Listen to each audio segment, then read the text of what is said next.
డబ్బు, అనారోగ్యం, ఉద్యోగం, వ్యాపారం, అప్పులతో బాధపడుతున్నారా? మీకోసమే launch your future programme.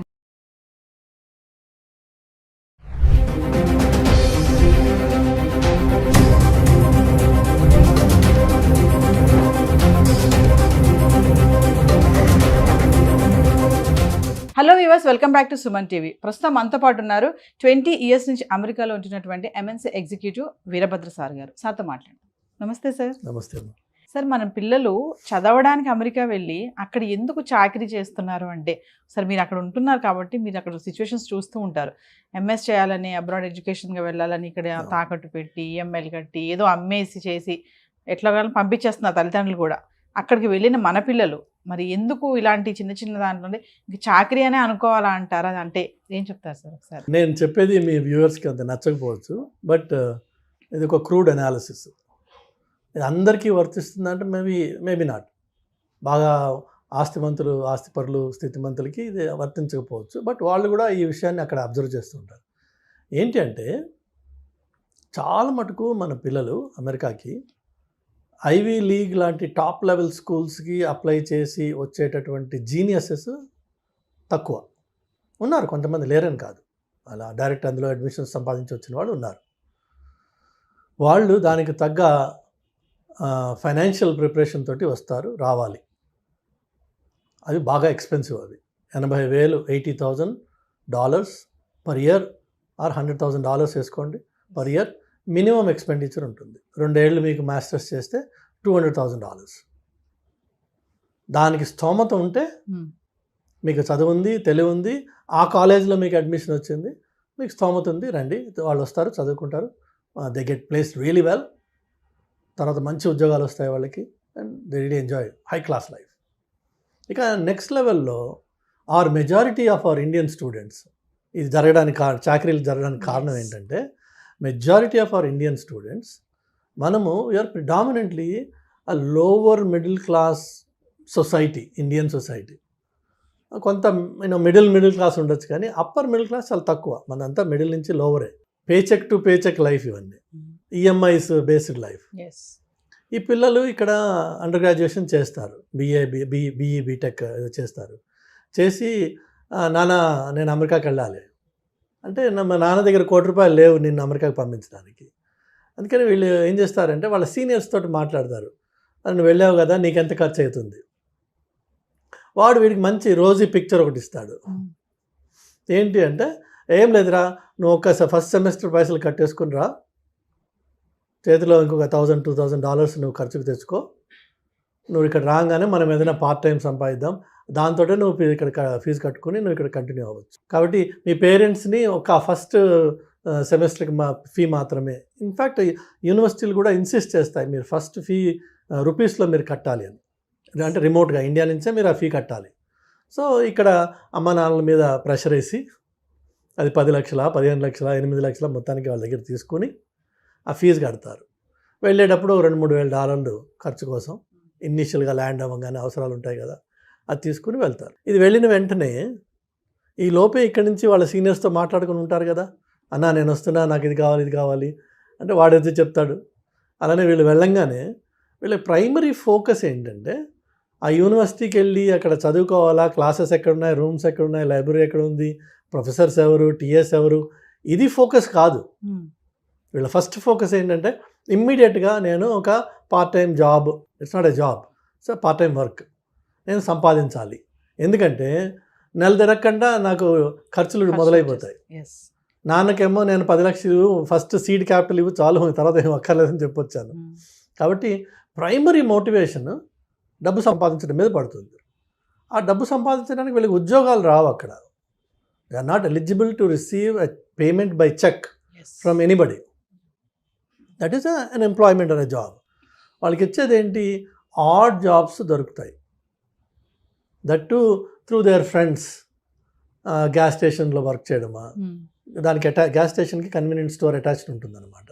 So ఆ కన్వీనియన్స్ స్టోర్లో వీళ్ళు క్లర్క్గా కూర్చోవడమా, లేకపోతే రెస్టారెంట్లో సర్వర్స్గా వర్క్ చేయడమా, అలా ఆడ్ జాబ్స్ ఏవో ఉంటాయి ఆపర్చునిటీస్, అవి వీళ్ళు చేయడం మొదలు పెడతారు.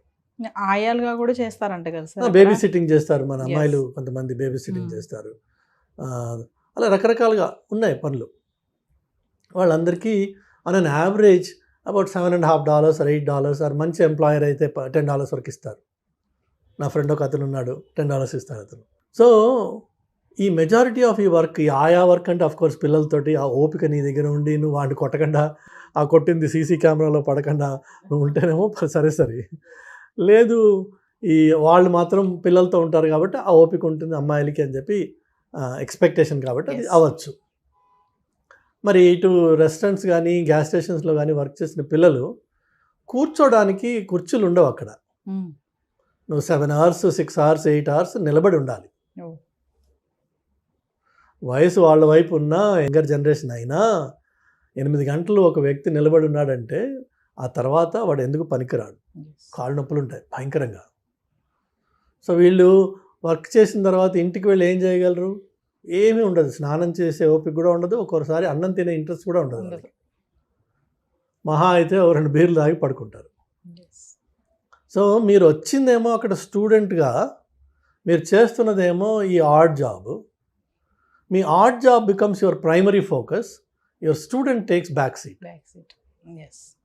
ఏదో వీక్లీ అసైన్మెంట్స్ ఏదైనా పెడితే అందులో ఇవాళ రేపు ఈ కోవిడ్ టైం తర్వాత కొన్ని కాలేజెస్ ఏం చేసేసాయంటే, మీకున్న 5 సబ్జెక్ట్స్లోంచి ఒక సబ్జెక్ట్కి మాత్రము వారంలో ఒక్కసారి కాలేజీకి రావాలి, మిగిలినవన్నీ మీరు రిమోట్గా ఆన్లైన్లో చూసుకోవచ్చు అని చెప్పి కొన్ని ఉన్నాయి ఫెసిలిటీస్. దాన్ని మనం పరిపూర్ణంగా అడ్వాంటేజ్ తీసుకుని ఆ ఒకదానికి మాత్రమే వెళ్ళి రావడము, మిగిలినంతా రిమోట్గా చూసుకోవడం, మన ఓన్ టైంలో ఆ క్లాసెస్ వాచ్ చేసుకోవచ్చు. కాబట్టి వాటికి రిలేటెడ్ ఎక్సర్సైజెస్ ఏవైతే ఉన్నాయో సబ్మిట్ చేసుకోవడము, ఒక కాగితం ఎంఎస్ సంపాదించుకుంటాం. కానీ ఎంఎస్లో నువ్వు నేర్చుకున్నది ఏముండదు అక్కడ. ఎందుకంటే నీ ప్రైమరీ ఫోకస్ అంతా కష్టపడడంతో సరిపోయింది, ఆ కష్టపడిన తర్వాత వచ్చిన నీరసంతో సరిపోయింది, ఆ నీరసం తర్వాత పడుకున్న దాంతో సరిపోయింది. నీకు చదువుకునే టైం ఎక్కడుంది? దానివల్ల జీవితం ఏమైపోతుంది అంటే, నువ్వు స్టూడెంట్ అన్న పేరుతో వస్తావు కానీ ఈ నాన్ స్టూడెంట్ రిలేటెడ్ వర్క్ అంతా చేసి ఈ ఒకసారి డబ్బు సంపాదించడం మొదలుపెట్టాక మరి కోరికలు కూడా ఉంటాయి మనిషికి. అది న్యాచురల్ ప్రాసెస్. అది కోరికలు అంటే ఒక కారు కొనుక్కోవాలనో, లేదంటే మంచి ఫోన్లు కొనుక్కోవాలనో, లేదంటే ఇంటికి పైసలు పంపించాలనో. ఎందుకంటే వాళ్ళకి ఎక్స్పెక్టేషన్ ఉంది. వాళ్ళకి చెప్తావు కదా, నువ్వు నేను పని చేస్తున్నా, ఇక్కడ పైసలు సంపాదిస్తున్నా అని. సో వాళ్ళకి ఎక్స్పెక్టేషన్ ఉంటుంది, అక్కడ పంపించాలి వెనక్కి. ఈ వెనక్కి పంపించాలనే ఒక బాధ్యత మీద పడంగానే మరింత స్ట్రెస్, ఇంకా తప్పదు నేను పని చేయాలనే ఎలా అయినా సరే లోకి వస్తుంది జీవితం. చివరికి ఈ పనికిరానికి సర్టిఫికెట్ ఒకటి ఉండి దానివల్ల ఉద్యోగం రాక ఈ సైడ్ జాబే మెయిన్ జాబ్ అయిపోయి ఇందులోనే మమేకం అయిపోయి ఇది ఇల్లీగల్ అని తెలిసి కూడా దాంట్లోంచి బయటికి రాలేని పరిస్థితి వచ్చేసి చివరికి ఈ ట్రంప్ లాంటి మహానుభావుడు రాగానే మనము భయపడడం మొదలు పెడతాం. ఇదంతా చేసింది ట్రంప్ కాదు పాపం, మనమే. అయితే మీరు చూస్తే యాక్చువల్గా ఈ మధ్యకాలంలో ఆన్లైన్లో మీరు న్యూస్ చూసి ఉండొచ్చు, చాలామంది స్టూడెంట్స్ ఈ ఇంటర్వ్యూస్ ఎక్కడైతే పోర్ట్ ఆఫ్ ఎంట్రీలో జరిగే ఇంటర్వ్యూస్లో వాళ్ళ దగ్గర వాళ్ళ ఫోన్ ఓపెన్ చేయించి అన్లాక్ చేసి ఫోన్ తీసుకుని వీళ్ళ వాట్సాప్ చాట్లు, వీళ్ళ ఈమెయిల్స్ ఆ ఆఫీసర్స్ చదివి ర్యాండమ్గా చూస్తారు. అన్నీ ఏం చూస్తారు వాళ్ళు ర్యాండమ్గా, ఎందులో అన్నా జాబ్ అనే మాట ఉందా, అట్లానే నీ బ్యాంక్ అకౌంట్ చూపించమని అడుగుతాడు వాడు. నీకు ఎవ్రీ 2 weeks ఎవరైనా ఒక క్రెడిట్ చేస్తున్నాడు అనుకో, క్యాష్ అయి ఉండొచ్చు, అది ఒక పర్టికులర్ అకౌంట్ నుంచి నీకు ఎవ్రీ 2 weeks పైసలు పడుతున్నాయి, which means you are working part time. So వాడు క్యాష్ ఇస్తున్నా నీకు డబ్బులు పడుతున్నాయి కదా, so which means you are working. నువ్వు మళ్ళీ అక్కడికి వెళ్ళినప్పుడు నీకు నెక్స్ట్ ఎంట్రీ వాడు రిజెక్ట్ చేస్తాడు. అందుకనే స్టూడెంట్స్ ఒకసారి అమెరికాకి వెళ్ళాక మళ్ళీ వెనక్కి రావడానికి భయపడతారు. ఎందుకంటే ఈ లకునాస్ వాళ్ళకి తెలుసు ఎలా పట్టుకోవాలో, ఆ తప్పులు వీళ్ళు చేశారు ఆల్రెడీ. అదర్వైజ్ నువ్వు స్టూడెంట్వి రాయల్గా వెళ్ళి రాయల్గా రా, నీ దగ్గర I-20 ఉంది, వీసా ఉంది, అక్కడ ఉన్నావు నువ్వు 6 నెలలు సంవత్సరమో వెళ్ళు రా నువ్వు. కానీ రారు మన వాళ్ళు, ఎందుకంటే మనం చేసిన తప్పు ఆ దొంగ మనలో ఉన్నాడు, వాడు పట్టుకోవడానికి అక్కడ రెడీగా ఉన్నాడు. ఇందుకే కష్టాలు.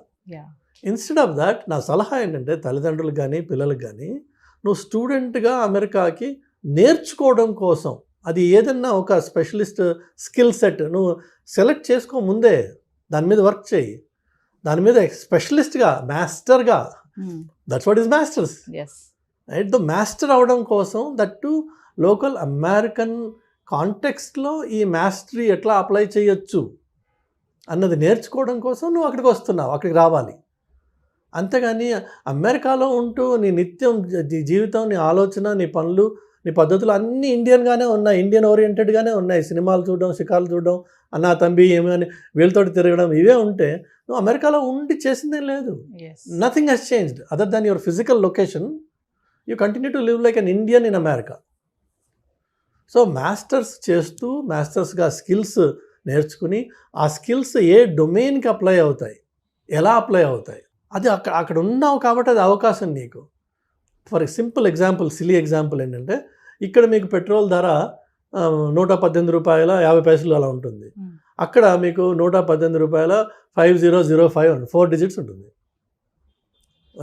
డెసిమల్ తర్వాత 4 డెసిమల్స్ ఉంటుంది. సో ఎందుకు అట్లా? Have you ever asked anybody?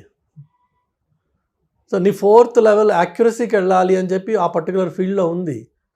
In another field maybe no. ఇప్పుడు insurance premiums are always rounded off, there is no pennies anywhere, it's always to the dollar. ఎందుకట్లా? సో మీకు ఈచ్ డొమైన్లో నువ్వు అక్కడ లోకల్గా ఉన్నప్పుడు నలుగురితో మాట్లాడి అడిగి నేర్చుకుని నీ టెక్నికల్ స్కిల్ని ఆ డొమైన్కి అప్లై చేసే అవకాశం ఉంది. అది నీ మాస్టరీ అంటే, అది నువ్వు మాస్టర్స్ చేయడం అంటే. అంతేగాని అక్కడికి వచ్చేసి ఈ సైడ్ కిక్ని మెయిన్ కిక్ చేసుకుని అసలు నీ మెయిన్ ఫోర్స్ని పక్కన పెట్టేటప్పటికి 2 ఏళ్ల తర్వాత అన్ని కష్టాలు మొదలవుతాయి. నీ చేతకానితనంతో నీకు ఉద్యోగం రాదు కాబట్టి నువ్వు మార్కెట్ని బ్లేమ్ చేస్తావు. ఆ బ్లేమ్ మీద నువ్వు పేరెంట్స్కి చెప్పుకుంటావు, నాన్న రావట్లేదు, అమ్మ రావట్లేదు, అమెరికా నాశనం అయిపోయింది, ట్రంప్ వచ్చి ఇది చేశాడు. పాపం ఆయన ఏం చేయలేదు ఇంకా, ట్రంప్ ఆయన వేరే బిజీలో ఆయన ఉన్నాడు, ఇంకా దీని మీద ఫోకస్ చేయలేదు. బట్ పిల్లలు దయచేసి అలాగే తల్లిదండ్రులు కూడా వీళ్ళది తప్పు. పేరెంట్స్ కూడా చాలా మంది సార్, ఇప్పుడు అంటే మీరు అన్నారు కదా, ఇప్పుడు పేరెంట్స్ కూడా చాలా మంది ఏంటంటే ఇగో పంపిస్తున్నాను అక్కడికి వెళ్ళి నువ్వు ఏదైనా జాబ్ చూసుకొని నువ్వు కట్టుకోవాలి అని చెప్పేసి ఇప్పుడు ఎడ్యుకేషన్ లోన్ తీసుకుంటున్నాము. కమింగ్ టు ఎడ్యుకేషన్ లోన్, ఆ ఎడ్యుకేషన్ లో నువ్వే కట్టుకోవాలి, అక్కడ ఏం చేస్తావో మాకు తెలియదు, జాబ్ ఎత్తుక్కో, ఫస్ట్ జాబ్ ఎత్తుక్కో, ఇది ముందు చెప్తారు పేరెంట్స్ కూడా. కొంతమంది ఉన్నారు, అందరూ కాదు, ఖచ్చితంగా నువ్వు జాబ్ ఎత్తుకోవాలి, జాబ్ చేసుకుంటూ నువ్వు చదువుకోవాలి. మరి పేరెంట్స్ మైండ్ సెట్ కూడా ఇలా ఉంది కదా సార్. అయితే పేరెంట్స్కి ఫస్ట్ వాళ్ళకి దయచేసి ఈ వీడియో చూసిన వాళ్ళు గ్రహించండి, అమెరికాకు వచ్చి మీ స్టూడెంట్ జాబ్ చేసే ప్రసక్తి లేదు, అది జాబ్ కాదు. మీరు ప్రత్యేకంగా వాడికి లక్షలు ఖర్చు పెట్టి మీరు వాడిని ఎక్కడికి పంపిస్తున్నారంటే కూలి పనికి పంపిస్తున్నారు. చక్కగా గారాభంగా పెంచుకున్న కొడుకునో కూతురునో మీరు కూలి పని కోసం అని చెప్పి అమెరికాకి లక్షలు ఖర్చు పెట్టి ఆ కూలి పని చేసుకుని నువ్వు చదువుకో అని చెప్పి పంపిస్తున్నాను. ఇన్నాళ్ళు ఇంట్లో కనీసం ఇటు గిన్నె తీసి అటుపక్క పెట్టని పిల్ల కూడా అక్కడికి వెళ్ళి బేబీ సిట్టింగ్ చేస్తుంది. బేబీ సిట్టింగ్ అంటే ఏదో ఉత్తినే ముద్దు పెట్టి ఆడుకుంటే సరిపోలా, అన్ని పనులు చేయాలి. డైపర్ మార్చడం నుంచి వాడికి పాలు పెట్టడం వరకు. కొంతమంది పిల్లలు కొద్దిగా పెరిగిన వాళ్ళు కొట్టించుకోవాలి, ఎందుకంటే వాడు పిల్లలు, వాడు like a servant. You are like కాదు, you are a servant. So అది ఒకటి ఎత్తు. రెండోది వచ్చేసి మీరు ఆలోచించండి, ఒక స్టూడెంట్గా వెళ్ళిన పిల్లవాడు, స్టూడెంట్ లైఫ్ అయిపోయింది, మాస్టర్స్ మొత్తానికి ఏదో కాపీ కొట్టో వాడిని అడిగో వీడిని అడిగో కంప్లీట్ చేశాడు, వాడికి అసలు ఉద్యోగం రావట్లేదు, వాడికి కారు కొనుక్కునే హక్కు లేదు, వాడికి డ్రైవర్స్ లైసెన్స్ రాదు, వాడికి ఒక రియల్ లైఫ్ ఎంజాయ్ చేయాల్సిన అవకాశం దొరకదు. కానీ ఇండియాలో మాత్రం 25 లక్షలు 20 లక్షలు స్టూడెంట్ లోన్, ఎడ్యుకేషన్ లోన్ తీసుకుని వెళ్ళాడు, దాన్ని రీపే చేయాల్సిన బాధ్యత వాడి మీద ఉంది కాబట్టి వాడు వెనక్కి రాలేడు. అలాంటి వాడి స్టేట్ ఆఫ్ మైండ్ ఆలోచించండి, వాడు ఎంత కష్టపడుతున్నాడో అక్కడ తీర్చాలి, పెట్టిన డెబ్ట్స్ అన్ని క్లియర్ చేయాలి, ఏదో చేయాలి ఇక్కడ. నేను అది మగపిల్లవాడు, ఆడపిల్ల ఏం చేస్తుంది? నేను ఆ విషయాలు చెప్పదలుచుకోలేదు, కానీ పరిస్థితులు చాలా ఘోరంగా ఉన్నాయి వీళ్ళకి. దేశం కాని దేశంకి వెళ్ళి కమ్యూనికేషన్ స్కిల్స్ కూడా లేక అక్కడ కొన్ని పనులు చేయకూడదు. షాప్ లిఫ్టింగ్ చేసి పట్టుబడిన ఆడపిల్లలు ఉన్నారు, మీరు ఆన్లైన్లో చూడొచ్చు వీడియోస్. ఎందుకు చేశారు షాప్ లిఫ్టింగ్? ఏదో క్యాజువల్గా సరదా. అక్కడ ప్రతి షాప్లో మీకు కొన్ని వేల కెమెరాలు ఉంటాయి, మీకు కనిపించవు అవి. వాటికి లాస్ ప్రొటెక్షన్ ఆఫీసర్ అని ఒకడు ఉంటాడు, ఎల్పీపీనో ఎల్పీఓనో అంటారు. వాడికి ఒక సెపరేట్ రూమ్ ఉంటుంది, క్యాషియర్ వెనక, కస్టమర్ సర్వీస్ వెనక, వాడు ఎవరికి కనిపించడు. ఆ రూమ్లో వాడికి అన్ని మానిటర్స్ ఉంటాయి. అలానే ఇప్పుడు మీరు వేగస్కి వెళ్తే లక్షల్లో మీకు అక్కడ కెమెరాస్ ఉంటాయి. ఒక్కొక్క మనిషిని వాడికి అనుమానం వచ్చిందంటే వాళ్ళకి పిన్ చేస్తారు వాడి మొత్తం movement, every step will be tracked throughout the time. ఆ కెమెరాస్ ఒకదాని తర్వాత ఒకటి వాడిని పట్టుకుంటాయి. ఓకే.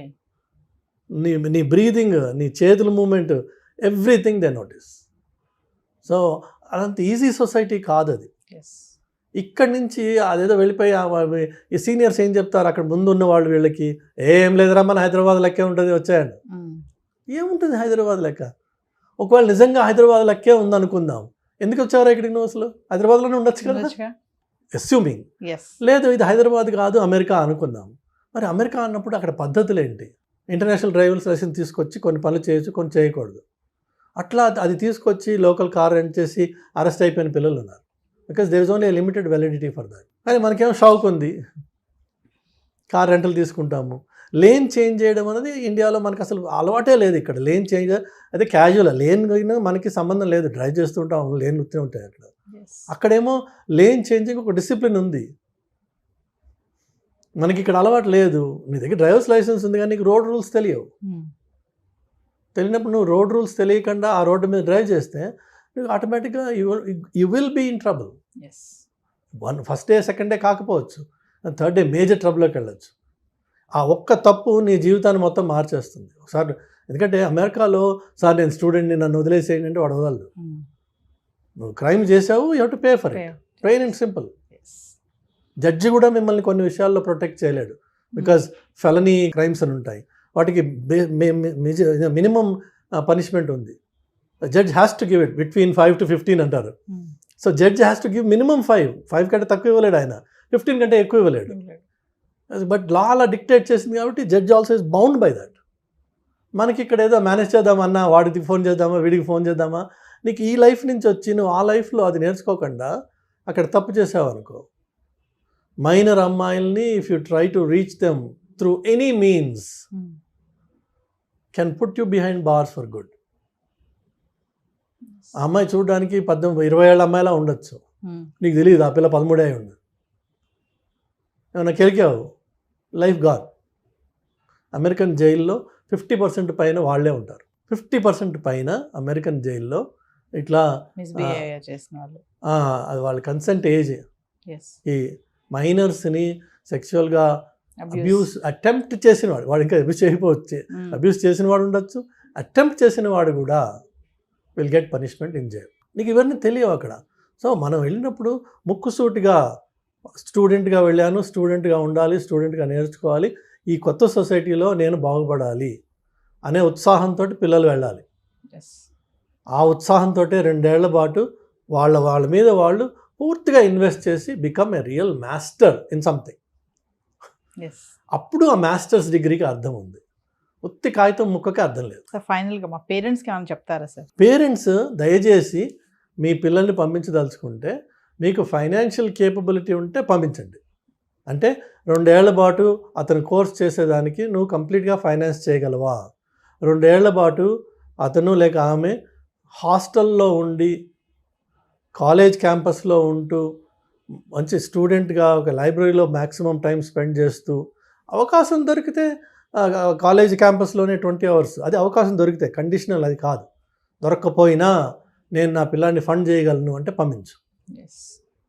అంతేగాని ఈ నాకు ఫస్ట్ 10 లక్షలు 5 లక్షలు పెట్టు, నేను మిగిలిన అక్కడ చూసుకుంటాను అని వెళ్తే పిల్లలు విపరీతంగా కష్టపడతారు, మానసికంగా చాలా కష్టపడతారు, చెప్పుకోలేక కష్టపడతారు, విపరీతమైన ప్రెషర్స్ వాళ్ళకి.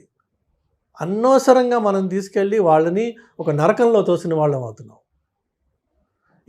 ఈ సిచ్యువేషన్ ఇంకా చెడుతుందే తప్ప అది ట్రంప్కి మీరు ఆపాదించవచ్చు. అన్ఫార్చునేట్గా పాపం ఆయన చేసింది ఏం లేదు ఇందులో.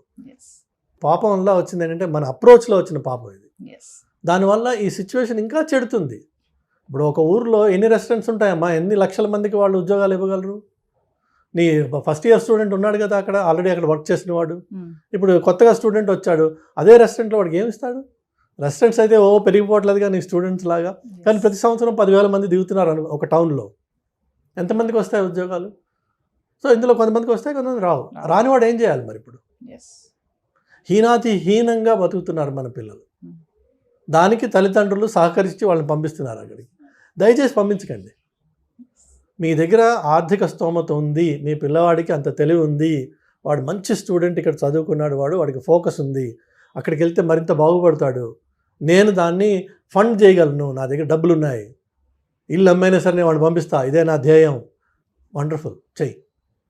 అంతేగాని బిడ్డ నేను 20 లక్షలు తీసుకొచ్చా, నేను ఈ 20 లక్షలే నీకు తీసుకెళ్ళు, నువ్వేం చేసుకుంటావు చేసుకో, అక్కడ తర్వాత నుంచి నీదే లైఫ్ అని పంపించొద్దు. పంపిస్తే వాళ్ళు చాలా చాలా చాలా చాలా కష్టపడతారు, నరకానికి మీరు డోర్ ఓపెన్ చేసిన వాళ్ళు అవుతున్నారు. చేయకండి ప్లీజ్.